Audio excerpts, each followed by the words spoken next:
Hey guys, thanks for tuning in. So the next project I decided to tackle was a cutting board, and I made the mistake of mentioning it at work, and that's when one of my coworkers said, "Oh, I've got an idea."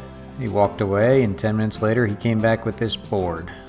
So this is a butcher block countertop that he installed at his mother's house, and he had this as leftover, and it had been sitting in the shop for a long time, and he said, "Here, practice with this and see what you can do." Now I know this is not the ideal material for a cutting board, but he didn't care. I told him it was face grain and it would probably mark very quickly, but again, it gives me practice. So the first thing I did was there was a little bit of water damage and some cracking on it, so I cut that off on my radial arm saw and then joined it on my joiner.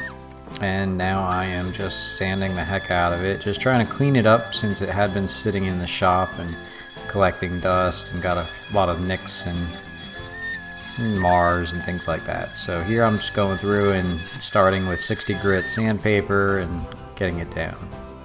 So now that it was done, I had to figure out how to make a juice groove. I've never made a juice groove before, and honestly I should have probably researched it first.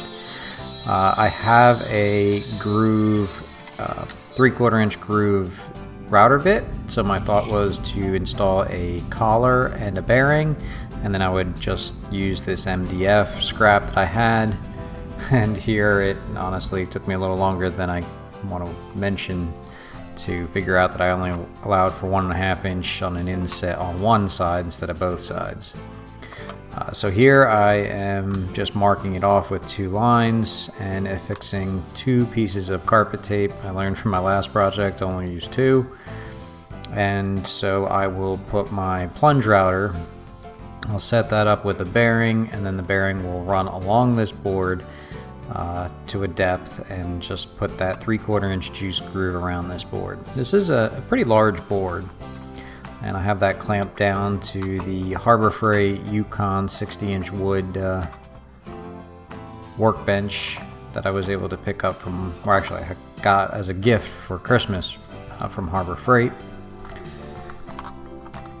And here I'm just setting in that 3/4 inch groove bit in my plunge router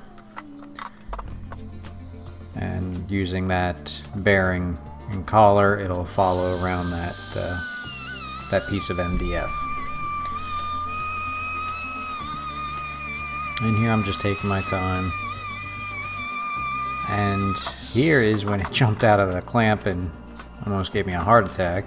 Luckily there was no damage to the board, and here I'm just continuing around, keeping an eye on the direction of the router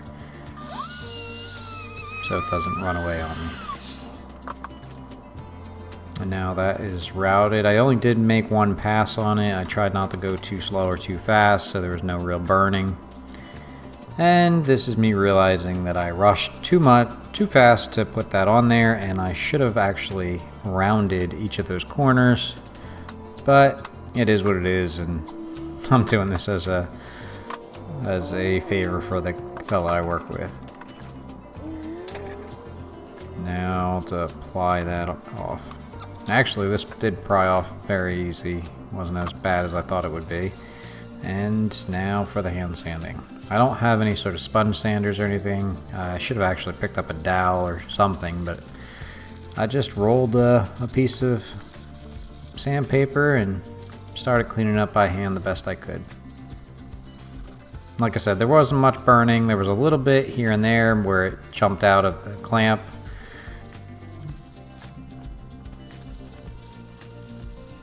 But besides that, I'm pretty happy with the way that this groove turned out on my first attempt.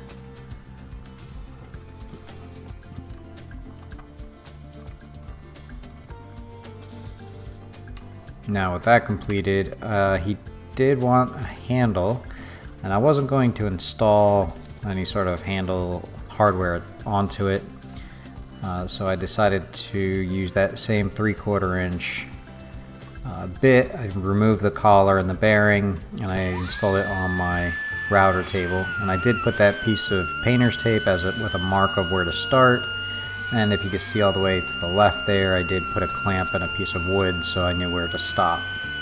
So I dropped it down, moved it over, and then as soon as I got to the end, I lifted straight up.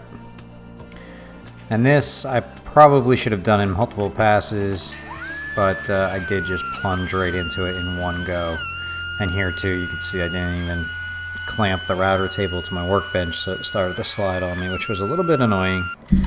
But I did fix that here. So what I decided to do is, since I did do a deep plunge, it burned a little bit, so here I just set it up with a little bit deeper even, so that little pass took out a lot of that burning. But then I did have to go back and hand sand a little bit more to clean up that handle. But all in all, it turned out fairly well for my first experience. I got it centered, so there was no blowout or anything like that.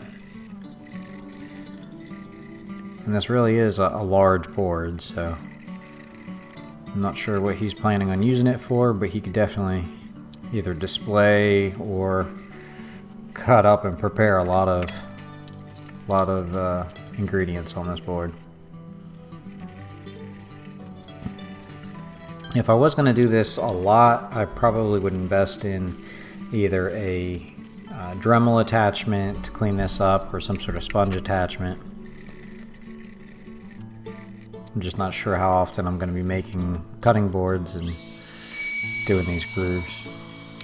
Here I just took my simple hand router and relieved the edges. Gave it a nice round over on both sides.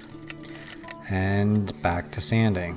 So I did sand this down from the 60, 80, 120, 220. Once that was all sanded down, I cleaned it off and gave it a coat of mineral oil to begin conditioning the board.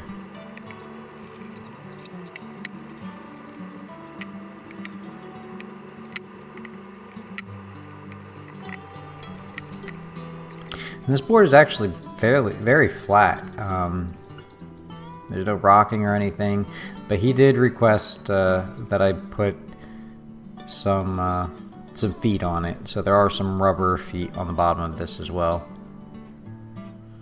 And there you can see the photos of the finished, there's the groove for the handle and the juice groove right after I applied that mineral oil. So this was a fun project. I think my next project, I'm going to try to make my own cutting board. Maybe an edge grain pattern or something might be interesting to start with. And here you can see there's those rubber feet that he requested I put on it. So I just put those an inch in, and then in the middle I centered it.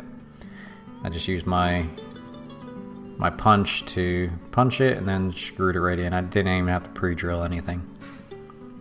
So I hope you enjoyed the video. If you like what you see, please subscribe, and I should have another video up next week. Thanks, guys.